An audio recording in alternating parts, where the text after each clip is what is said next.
Magandang hapon po sa inyong lahat. Huwag masyadong malakas. Mabibingi tayo. Hello?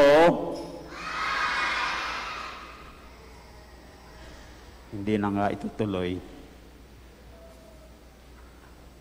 Ang patuloy na tayo ay gumagawa ng kabutihan ay hindi madali, kundi mahirap. Tama po ba ako? Mahirap dahil nangangailangan ng patuloy na pinagkukunan para patuloy din tayong gumagawa ng kabutihan sa lahat. Lalong-lalo na sa mga lubhang may pangangailangan. Pero mayroon pa rin mga tao na kahit mahirap, patuloy pa rin gumagawa ng kabutihan. Makapagbigay ba kayo ng halimbawa?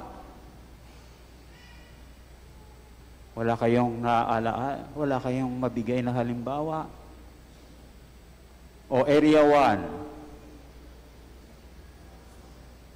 Wala? Sino yung patuloy na gumagawa ng kabutihan? Ba, Panginoong Diyos. Wag mo, of course, siya ngayon. Yung sa mga tao, sinong alam nyo? Yung mga ikaw ba yun?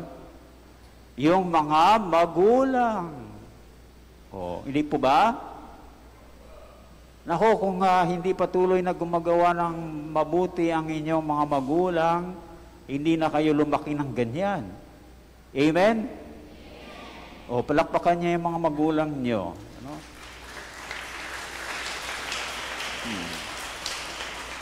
Nandito ba sila?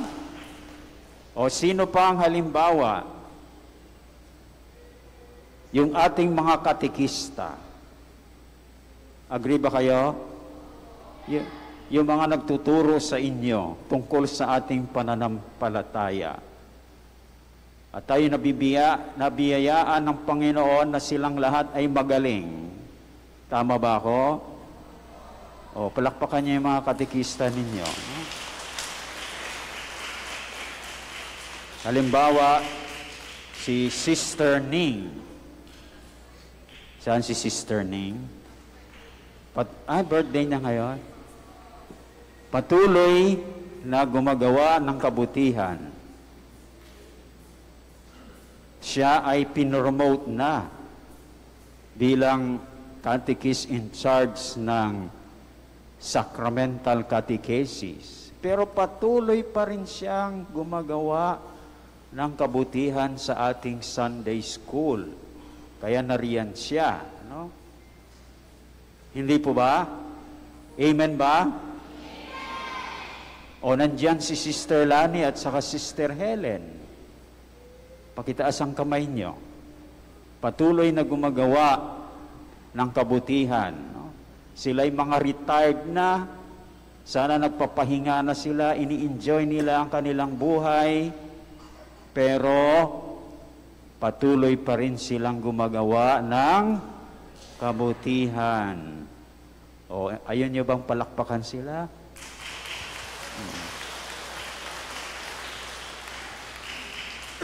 O, nariyan Sister Reese.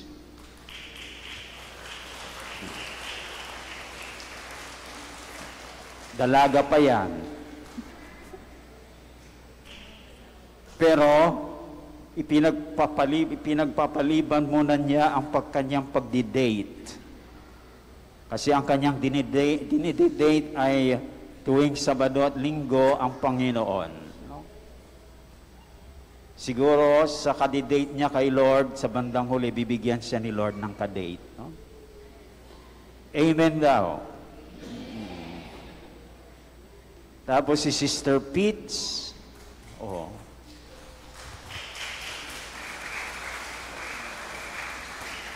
Saan si Sister Pitts nagtatago? Alam ninyo, si Sister Pitts, inayan, nanay yan. Pero, na-recruit niya ang kanyang mister na maging catechist din. Si Brother Wilson. Yon. At hindi lang yung kanyang mister, pati yung kanyang anak na si Sofia. No? Siya ay ating Sunday schooler sa youth. Tamakin mo ang Sunday schooler natin. Naging catechist na rin. At alam ninyo, first day niya ngayong magbigay ng catechesis. Ikaw yata yung narinig ko, galing-galing mo magturo pala, no? Hindi po ba? Ikaw ba yon? Ako ay nasa taas lang ninyo, no? Kaya nalalaman ko ang inyong pagtuturo, no? So yan, no? Tapos, mayroon din tayong Sunday schooler na parent. Naging catechist din siya. Saan si Sister Mylene? At siya ay nag-aral. Siya ay in charge ng toddlers. Pero siya ay nag-aaral ngayon. At siya mismo ang nagbabayad ng kanyang pag-aaral para maging katekista. O, saan tayo makahanap niyan? So, malaki ang ating pasasalamat kay Lord na nabiyayaan ang ating Sunday School. At itong mga bata ay gagaling, no? So, yan.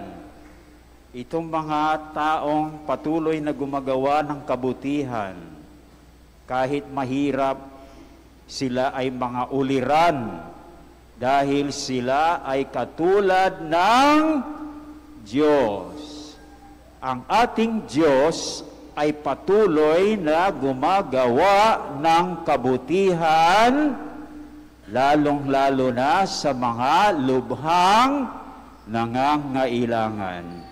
So yan ang isa sa mga aral na nais iparating sa atin ngayong ika-aling linggo, ika-30 linggo sa karaniwang panahon.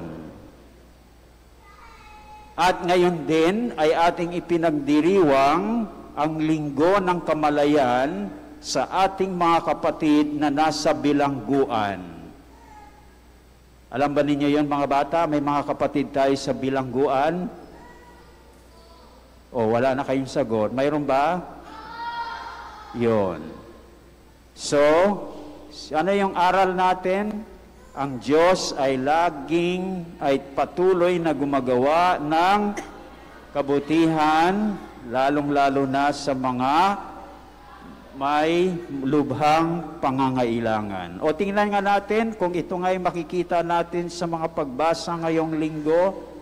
Ang unang pagbasa mula saan? Alin? Mula sa aklat ni Propeta Jeremias. O dito, kanino gumawa ng kabutihan ang Diyos sa mga nalabi ng Israel? Ito yung mga, kasi alam ninyo, yung Babylonia noon ay nagkaroon ng gera sa Israel. At sa kanilang gera, mabutit may nalabi pang mga Israelita. Itong mga nalabi, ginawa nilang bihag, dinala nila sa Babylonia. Yun ang bayan ng mga lumusob sa kanila. So dinala nila yung mga Israelita roon. So yun, sa kanila, siguro naawa ang Lord, nandun sila bihag sa Babylonia. Ngayon, anong kabutihan ang ginawa ng Panginoon sa mga nalabi na mga Israelita?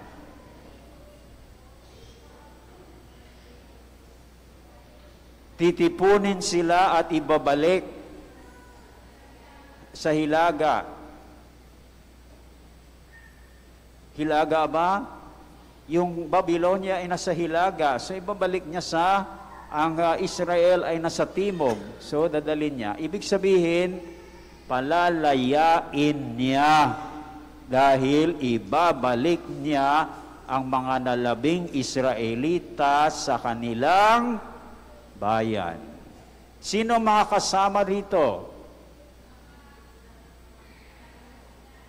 Ang mga bulag at pilay. Kaya nakita natin dito na ang Panginoon ay gumagawa ng kabutihan, lalong-lalo na sa mga lubhang may pangangailangan, gaya ng bulag at pilay. Sa ikalawang pagbasa naman, mula saan? Sa sulat sa mga Ebreo, kanino gumawa ng kabutihan ang Diyos sa pamamagitan sa mga tao, sa ating lahat? O anong kabutihan ang ginawa ng Panginoon sa pamamagitan ng dakilang saserdote o sa pamamagitan ng mga pare na hanggang ngayon ay ginagawa pa rin? Siyempre, ang pinakadakilang saserdote natin ay ang ating Panginoong Jesus na nag-aalay ng kanyang buhay dito sa banal na Eucharistia. So, paano gumawa? Nag-alay ng mga kaloob at mga hain dahil sa kasalanan para ang kasalanan ay mapatawad. At ikalawa, mahinahong pinakikitunguhan ang mga mangmang at mga naliligaw ng landas. Kita ninyo, talagang mahinahon na pakikitungo sa mga may lubhang pangangailangan. At sa Ebanghelyo, ayon saan yung Ebanghelyo? Ayon kay San Marco. O kanino naman gumawa ng kabutihan ng Panginoon? Kay Bartimeus. Sa isang bulag na nakaupo, hindi bulag na pilay, no? Isang bulag na nakaupo sa tabi ng daan na mamalimos. O anong ginawa niyang kabutihan? Siya ay bulag, so ibinalik ang kanyang paningin, kaya siya ay nakakita muli. So yan ang ating Diyos, patuloy na gumagawa ng kabutihan, lalong-lalo na sa mga lubhang nangangailangan. Mayroon din po tayong parent na ganyan. Dahil ang ating, yung mga dito sa ating Sunday School, ang ating binibigyan ng pagtuturo ay yung mga lubhang nangangailangan na sila ay maturuan sa ating pananampalataya. Noong Biyernes, ako'y nagmisa doon sa Hondrades. Alam niyo yon? Sa chapel ng Hondrades, Our Lady of Lourdes. Mayroon dalawa doon na bata na altar server. Sabi sa akin, Father, dati kami sa Sunday School. Kaya lang kinuha kami dito mga altar server. Kaya hindi na kami makakapupunta sa Sunday School. At sabi pa nila, ang nagdadala sa kanila ay si Sister Erlinda ba? O si Sister Erlinda. Ganyan si Sister, no?